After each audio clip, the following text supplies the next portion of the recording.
Seja muito bem-vindo a mais um vídeo aqui do Bible Tour, agora tratando de 1 Coríntios, capítulo 11 em diante. Nós vemos aqui em 1 Coríntios, capítulo 11, a Santa Ceia. Eu quero que você entenda o contexto.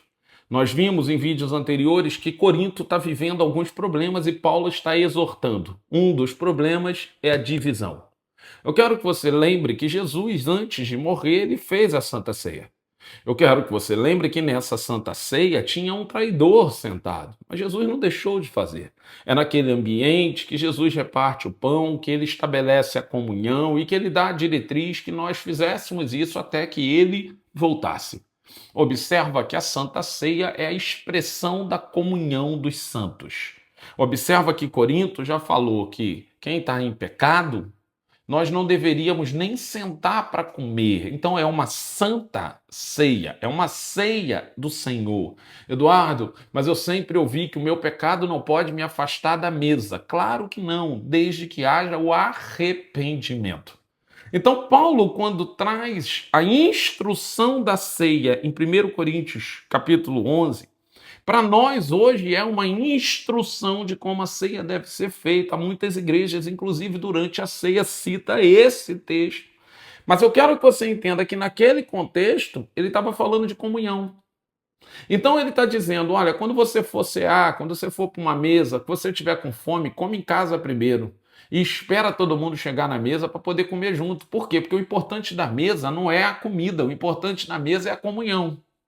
É aqui que ele vai fazer, ele vai deixar claro a instrução de Jesus, vai deixar claro que tinha um traidor na mesa chamado Judas, mas mesmo tendo um traidor na mesa, Jesus pega o pão e dá graça, porque não me interessa o que o outro faz, o que interessa é o que eu posso fazer para mudar a realidade. Eu não deixo de cumprir princípio porque tem um traidor. O traidor quebra princípio sozinho. É isso que ele está ensinando aqui. Ele vai falar que não pode comer a ceia indignamente. O que é o indignamente? É sem conhecimento do que está comendo. Lembre-se que ainda em Corinto, ele falou que existia dois tipos de conhecimento, o humano e o conhecimento do Espírito Santo. Só entende a Santa Ceia com conhecimento do Espírito Santo. Então o que ele está dizendo aqui? Quem come indignamente pode ter problemas seríssimos. Esse indignamente é sem a falta do conhecimento. Então aqui o que eu vejo em 1 Coríntios 11 é a ceia estabelecida como algo, uma solução para a comunhão dos santos. Ele entra no capítulo 12, ele vai falar dos dons. Lembra que no capítulo 1 ele já disse, a comunidade de Corinto não tem ausência de dons. Aqui ele explica sobre os dons, ele vai falar sobre os 9 dons espirituais. Mas ainda no capítulo 12, ele vai dizer, ó, pode ter muito dom, mas o corpo é um, o espírito é um, Deus é um. Ou seja, talvez, olha só, saber que um tem um conhecimento, uma formação melhor do que o outro, saber que um carrega um dom diferente do outro, seja os motivos da divisão dessa igreja. E aí Paulo tem que lembrar, ô gente, pode ter muito dom, pode ter muito currículo, pode ter muito certificado, mas o corpo é um só, o espírito é um só. Se isso tudo está despertando vaidade, divisão, está tudo errado. Observa que ele vem nessa construção, ele aponta o problema, vai dando as instruções como um grande apóstolo. E aí ele entra no capítulo 13. Eu amo essa sequência. O capítulo 12, ele fala dos dons. O capítulo 13, ele fala do amor. Observa, capítulo 14, ele vai falar de dons, inclusive o de profecia e de falar em línguas. Então, 12 falam em dons, 14 falam em dons e no meio, o amor, para mostrar para a gente que não adianta ter dom se não tem amor. Porque na ausência do amor, o dom vira vaidade, o dom vira divisão, o dom vira imaturidade. Então, observa que o 12, ele fala dos dons, ele descreve os dons espirituais, depois ele fala da unidade desses dons, ele usa um exemplo bem simples, verso 14 do capítulo 12. O corpo não é feito de um só membro, mas de muitos. Se o pé disser, por que não sou a mão? não pertence ao corpo. O que ele está dizendo, olha só, nem por isso deixa de fazer parte do corpo. Se o ouvido disser, porque não sou o olho, pertence ao corpo.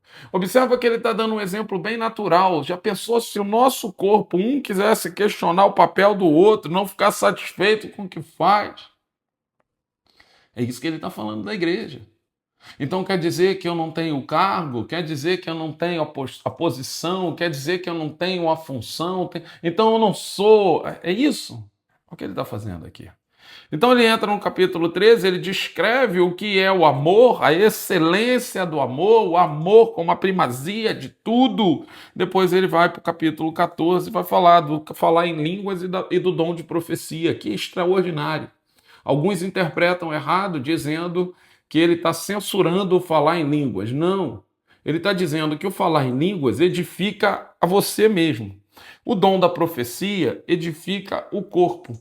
Então eu priorizo aquilo que edifica todos, em detrimento daquilo que beneficia somente a mim. Então ele vai dar a instrução de que você usa o dom de línguas para você, no secreto, e você transborda o dom de profecia no público, ele começa a colocar as coisas no lugar certo e as prioridades no lugar certo. Mas isso por si só seria um vídeo extraordinário falando só sobre isso, e se você acha que é importante, coloca nos comentários. Coloca aí vídeos sobre dons, vídeos sobre falar em línguas, e a gente vai postando de acordo com a sua contribuição. Ele fala da ordem no culto, a partir do verso 26 do capítulo 14, deixando claro que o que acontece, o Paulo defende o culto racional. Ele observa bem, racional não significa sem espiritualidade. Racional é com racionalidade, entendimento. Então, que a gente consiga entender o que está acontecendo no culto. Por quê? Porque é o mesmo Paulo que falou de renovação de mente em Romanos. Então, se eu não entendo, como é que eu mudo? É isso que ele está fazendo. E aí ele entra no capítulo 15, trazendo à memória a ressurreição de Cristo, entendendo que essa mensagem, a boa nova, o Cristo ressurreto, é mais do que suficiente para resolver isso tudo, porque a hora que eu entendo o que ele fez na cruz do Calvário, eu não tenho tempo a perder com essas bobagens que a gente está tratando. É isso que Paulo está fazendo no capítulo 15. E aí sim, ele entra no capítulo 16 para poder fechar a carta. É no capítulo 16 que ele vai despedir. É no capítulo 16 que ele vai dar as últimas instruções. Observa que ele veio com uma introdução no capítulo 1, bem curtinha. No capítulo 1 ainda ele já começa a tratar dos problemas, o desenvolvimento da carta. E o capítulo 16 a gente pega a conclusão dessa carta. Alguns costumam dizer que esse livro é organizado dessa forma. Capítulo 1 até o verso 9, introdução e agradecimento. Capítulo 1 em diante ali, capítulo 1, verso 10 até o capítulo 4, o problema da divisão e as sabedorias. No capítulo 5 e 6, a questão da moralidade. No capítulo 7 ao 10, a questão do casamento e a liberdade cristã, que não pode ser confundida com libertinagem. Do capítulo 11 ao 14, instrução sobre adoração e dom. No capítulo 15, a ressurreição dos mortos. No capítulo 16, as instruções finais e saudações. Esse é o resumo da primeira carta aos Coríntios. Eu te convido, se necessário, assiste os vídeos novamente. Se tiver curiosidade de um tema qualquer, coloca no comentário que um vídeo será feito para tratar desse tema.